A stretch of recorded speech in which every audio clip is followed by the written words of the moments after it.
Good morning. N S एन.एस. वहाळा, गणित शिक्षक तथा पर्यवेक्षक, श्री ज्ञानेश्वर विद्यालय पेठ. आज आपण जॉमेट्री या विषयातील सिमिलरिटी या प्रकरणाच्या दुसऱ्या तासिकेला सुरुवात करणार आहोत. कालच आपण पहिल्या तासिकेमध्ये जॉमेट्रीची सिमिलरिटी या प्रकरणाची सुरुवात केलेली आहे. यामध्ये आपण 3 प्रॉपर्टी शिकलेलो आहोत. नंबर 1 ची प्रॉपर्टी आहे the ratio of area of two triangle. The ratio of area of two triangle is equal to the ratio of product of base and corresponding height. म्हणजेच काय, दोन त्रिकोणाच्या क्षेत्रफळाचे गुणोत्तर हे त्याच्या पाया आणि संगत उंचीच्या गुणाकाराच्या गुणोत्तरा एवढे असते. ही झाली property number 1. Property number 2, the ratio of area of two triangle with equal base is ratio of their corresponding height.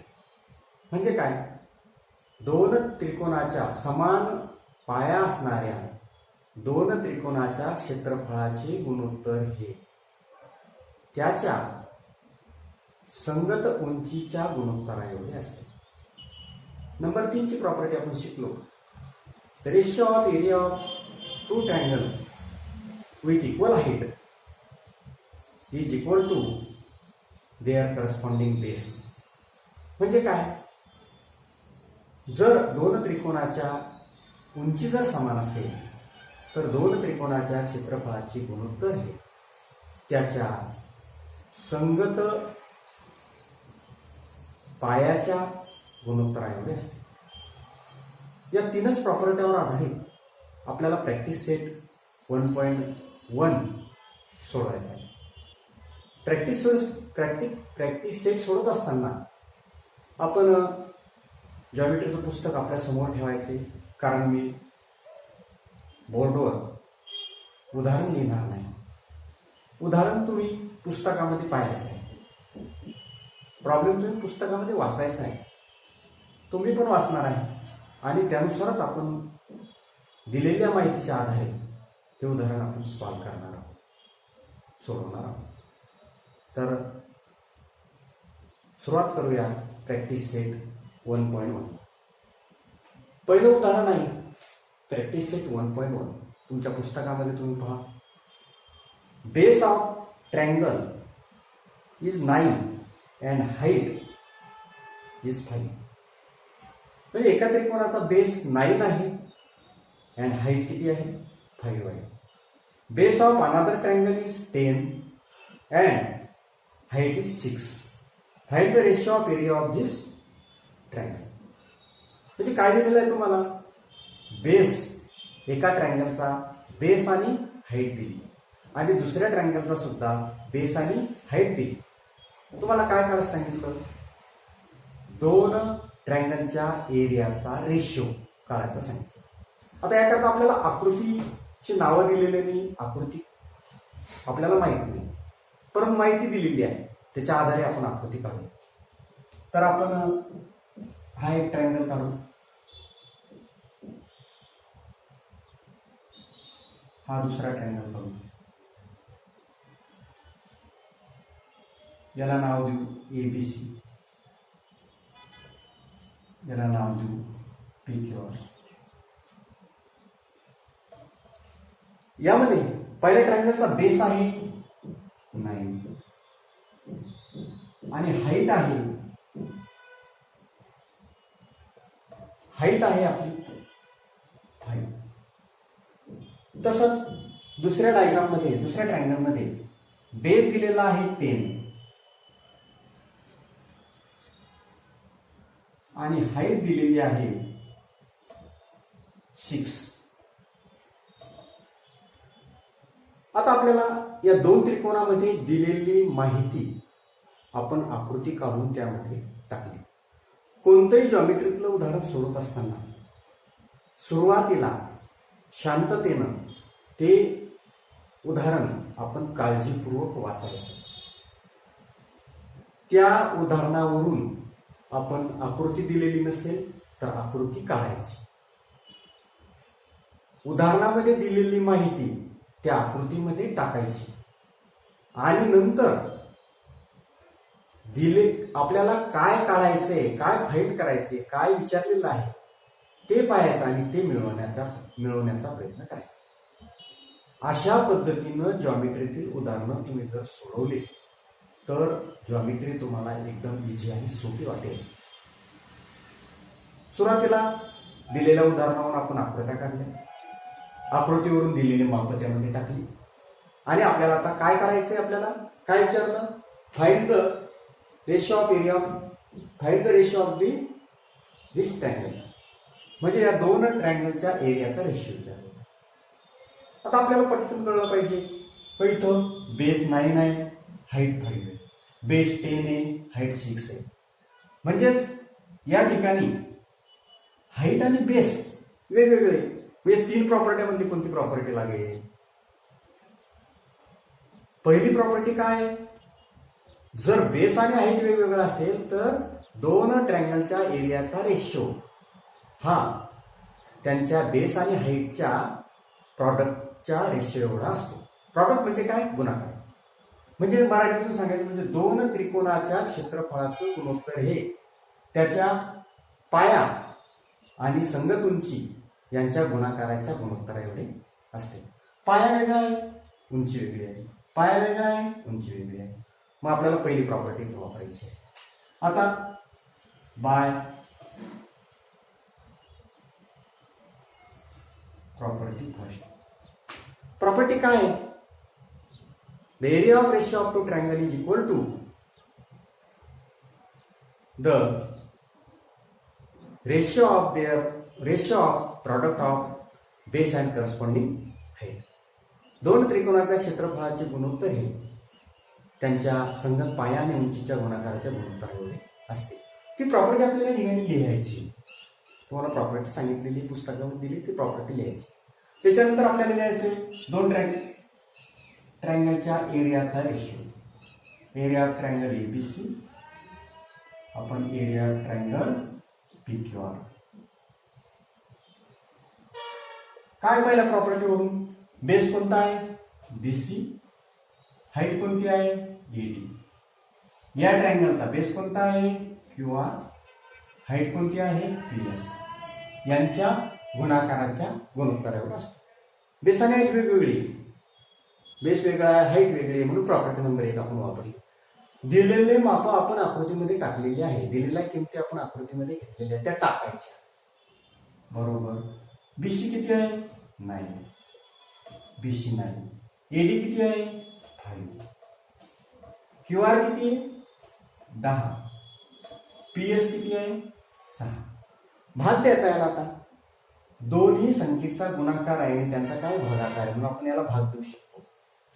5 1 5, 5 2 10, 3 2 6, 3 3 9. अंशांशाचा गुणाकार अंशस्थानी 3 गुणिला 1 2 गुणिला 2 4. म्हणजेच काय उत्तर आलं आपलं, area of triangle ABC upon area of triangle PQR is equal to 3/4. हे झालं आपलं उदाहरण.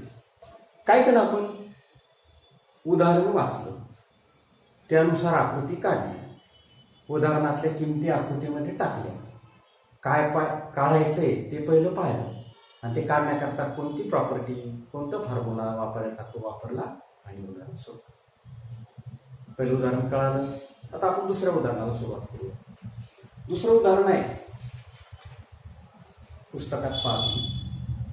इन फिगर 1.30 ची फिगर दिलेली तुम्हाला उजव्या बाजूला. BC is perpendicular to AB and AD is perpendicular to AB. BC is equal to 4, AD is equal to 9, AD is equal to 8. Then find a triangle ABC area of triangle ABC upon area of triangle ADB. आकृती दिलेली, दिलेल्या माहितीवरून आपण दिलेली आकृती काढू. आकृती दिलेलीच आहे तरी पण आपण इथे काढायची, दिलेल्या किमती त्या आकृतीमध्ये टाकायच्या आहे आणि पाहिजे ते आपल्याला मिळवायचे. कोणत्या सूत्रामध्ये कोणत्या प्रॉपर्टीमध्ये बसते ते शांततेने पाहायचं. आता आपण काय दिलेलं आहे आपल्याला, अशा पद्धतीची आकृती दिलेली.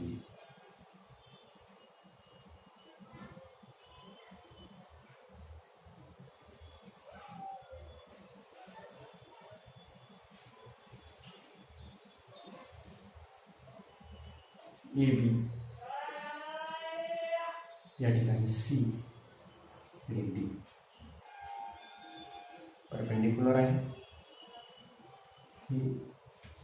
बी सी दिलेला आहे 4, एडी दिलेला आहे आपल्याला 8. काय काय केलं आपल्याला उदाहरणामध्ये,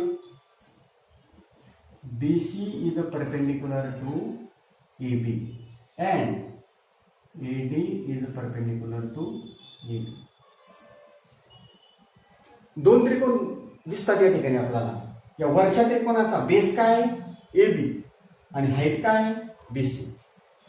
या दुसऱ्या त्रिकोणाचा बेस काय ए बी, उलटा घेतला आता, बेस ए बी आणि हाईट खाली घेतली आपण. पर हाईट कशाला म्हणतात, एका रेषेवर दुसरी रेषा जी परपेंडिक्युलर असते त्या परपेंडिक्युलर रेषेला काय म्हणतात असतात हाईट. ए बी या बेसवर हाईट कोणती घेतली एडी, हाईट कोणती या ठिकाणी एडी आहे. आणि बीसी दिला आपल्याला 4, एडी दिला 8 आणि या दोन त्रिकोणाच्या एरियाचा रेशिओ आपल्याला विचारला. आता हे पहा, या दोन त्रिकोणामध्ये बेस वेगळा हाईट वेगळा आहे का, नाही. या दोन त्रिकोणामध्ये काय फरक आहे, बेस सारखा आहे, हाईट वेगवेगळी आहे. कसा बेस सारखा आहे, एबीसीचा base A B, height BC आणि एबीडीचा base A B, height AD. या दोन्ही ट्रायंगलचा बेस सारखा आहे, हाईट वेगवेगळी आहे. म्हणून प्रॉपर्टी नंबर 2 काय सांगते, the area of ratio of area of two triangle with equal base is equal to their corresponding height. म्हणून इथे लिहावं लागेल आपल्याला प्रॉपर्टी नंबर 2 लिहायची. आपल्याला मी सांगितले की दोन समान पाया असणाऱ्या दोन त्रिकोणाच्या क्षेत्रफळाचे गुणोत्तर हे त्यांच्या संगत उंचीच्या गुणोत्तरा एवढे असते. म्हणजेच area of triangle ABC upon area of triangle ABD बरोबर बेस सारखा आहे, हाईट हाईटच्या रेषेवर येणार आहे. पहिल्याची हाईट कोणती, एबीसीची हाईट कोणती बीसी आणि एबीडीची हाईट कोणती एडी. बीसी किती आहे 4, एडी किती आहे 8, 4 1 4, 4 3 8. म्हणून area of triangle ABC upon area of triangle ABD is equal to 1/2. अशा पद्धतीनं अतिशय सोपे उदाहरण, सरळ सरळ प्रॉपर्टी वापरून उदाहरण सोडवायचं, अशी या प्रॅक्टिस सेट मधले उदाहरण आहे. दुसरं उदाहरण आपण या ठिकाणी कंप्लीट केलं, आपल्याला नंतर लिहून घ्यायचं. आता त्यानंतर नंबर 3 चं उदाहरण आपण या ठिकाणी पाहू. तिसऱ्या उदाहरणामध्ये उदाहरण पहिलं वाचा, आकृती दिली असेल तर ती काढून घ्या. तिसरं उदाहरण आहे, in figure in adjoint figure 1.40 segment PS is perpendicular to segment RQ, segment QT is perpendicular to segment PR. If RQ is equal to 6, PS is equal to 6 and PR is equal to 10, then find QT. अशा पद्धतीची आकृती आहे. पुस्तकामध्ये तुम्हाला आकृती काढून दिलेली आहे.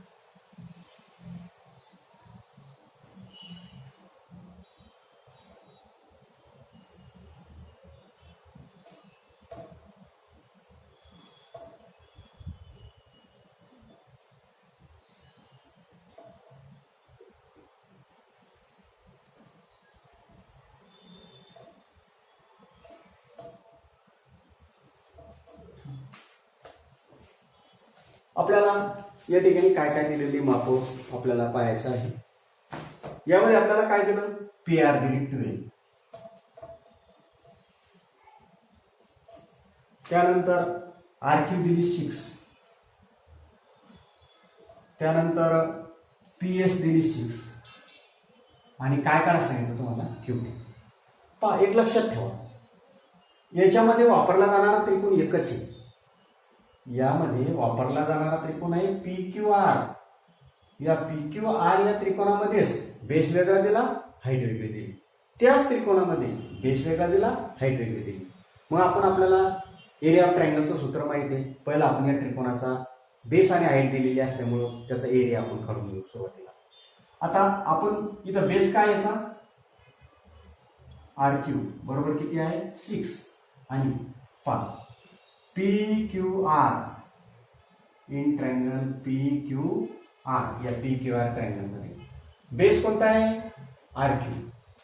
RQ बरोबर 6 आणि हाईट कोणती आता, या PQR या ट्रायंगलची हाईट कोणती आहे, PS.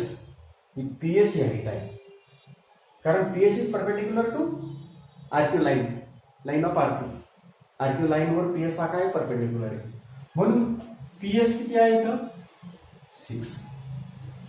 आणि याच्यावरून आपण काय करू, area of triangle PQR. Area of triangle PQR is equal to काय सूत्र आहे, 1/2 इंटू बेस कोणता, RQ इंटू हाईट कोणती, PS बरोबर 1/2 इंटू 6. RQ किती आहे, 6 इंटू PS किती आहे, 6. भाग द्यायचा, बे 3 6 sin 3 18 unit square. Area of triangle PQR, याला आपण एक नाव देऊ. आता या त्रिकोणाचं आपण काय काढलं, क्षेत्रफळ काढलं, 18 एकक स्क्वेअर हे क्षेत्रफळ. आता आपल्याला काय करायचंय, याच त्रिकोणाचं क्षेत्रफळ पण बेस आणि हाईट वेगळा वापरून लिहायचंय. पहा, PQR याच ट्रायंगलचं एरिया काढण्याचं सूत्र काय, बेस कोणता PR आणि हाईट कोणती QT घेऊन वापरायचे. म्हणजेच इन ट्रायंगल PQRच बेस कोणता वापरायचा, PR बरोबर 12 आणि QT आपल्याला काढायचे, फाइंड करायचे. पहा, एरियाचं सूत्र वापरू आपण, एरिया ऑफ ट्रायंगल PQR, पण बेस कोणता घ्यायचा, PR 1/2 into base PR into height कोणती, आता बेस PR असेल, हाईट कोणती त्याची, परपेंडिक्युलर लाईन त्याची कोणती आहे, QT. मग एरिया ऑफ PQR दिलेलं आहे आपल्याला, एरिया ऑफ PQR किती दिलेलं आहे, 18 बरोबर 1/2 गुणिला PR किती आहे, 12 गुणिला QT आपल्याला काढायचं. आता एक लक्षात ठेवायचंय, अलीकडचा पक्ष, डावीकडचा पक्ष, उजवीकडचा पक्ष. याच्यामध्ये काय करायचंय, कोणताही अंक पक्ष बदलत असेल तर त्याची क्रिया तो बदलत असतो. भागाकारातले 2 असेल उजव्या पक्षामध्ये, ते जर डाव्या पक्षात येत असतील तर भागाकाराची संख्या कुठं जाईल, गुणाकारात. गुणाकारातले 12 असतील उजव्या पक्षात, ते जर डाव्या पक्षात येत असतील तर गुणाकाराची संख्या कुठे जाईल, इकडे भागाकारात. एका पक्षामध्ये बेरजेत एखादी संख्या असेल, ते जर पक्ष बदलत असेल तर ती काय होईल, वजा होईल. एखादी संख्या वजा असेल, पक्ष बदलत असेल तर ती काय होईल, पक्ष बदलल्यानंतर अधिक होईल. हे आपल्या लक्षात असलं पाहिजे. आता आपल्याला मी सांगितलं त्याप्रमाणे करू.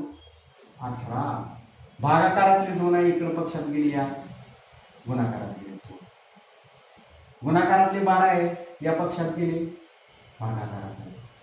हे इकडे गेले, हे इकडे गेले, काय राहिलं फक्त इथं QT. आता भाग द्यायचा आहे, बे 12 6 6 sin 3 18 म्हणून QT बरोबर किती, मग QT बरोबर 3 गुणिले 1 3 आणि छेद काय 1, म्हणजे क्यूटीची किंमत किती आली 3. एकदम सोपं उदाहरण आहे. काळजीपूर्वक शांततेनं दिलेली माहिती उदाहरणामध्ये टाकली आणि त्याच्यावर विचार जर केला, विचार करत असताना कसं करायचं, आपल्याला दिलेली माहिती ती पहिली डोक्यामध्ये ठेवायची आणि काय काढायचंय आपल्याला आणि ते काढण्याकरता, ते मिळवण्याकरता मार्ग कसा आहे, त्याच्याकरता तिकडे जाण्याकरता आपल्याकडे कोणती साधनं शिकलेलो आपण, कोणते कोणते साधनं आपल्याला माहीत आहे, ते साधनं आपण काय करायचे, वापरायचे आणि तिथपर्यंत पोहोचायचं. अशा पद्धतीने गणित जर केलं तर आपल्याला गणित पाठ करायचं काम पडणार नाही आणि अतिशय सोप्या पद्धतीने आपण गणित शिकू शकतो. आता आपण तिसऱ्या उदाहरणाला सुरुवात करू. हे उदाहरण तुम्ही नंतर लिहून घ्या, स्टॉप करून व्हिडिओ स्टॉप करायचा आणि हे उदाहरण लिहून घ्यायचं. Number 3. Number 4.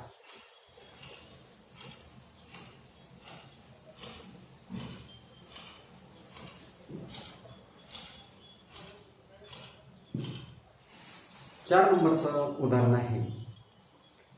In a figure AP is perpendicular to BC and AD is parallel to BC. Then find area of triangle ABC upon area of triangle BCD. आकृती दिलेली तुम्हाला, कशी आकृती दिली आपण करून, ही पॅरलल लाईन आहे आणि दुसरी सुद्धा त्याच्याच खाली समांतर असणारी दुसरी एक पॅरलल लाईन आहे. त्यानंतर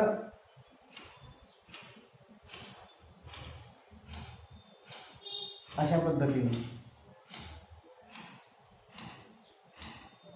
ए बी सी हा एक ट्रायंगल काढलेला आहे. त्याची उंची आहे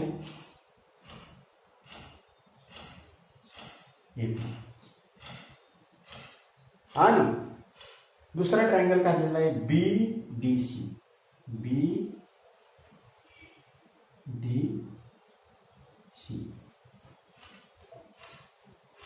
आता आपल्याला दिलेलं काय उदाहरणामध्ये दिलेली जी माहिती ती लिहून घ्यायची आपल्याला. काय दिलं, AD is a parallel to BC. AD ही BC ला समांतर आहे, एवढं दिलेलं आहे. अजून काय दिलेलं आहे, AP is perpendicular to BC. BC या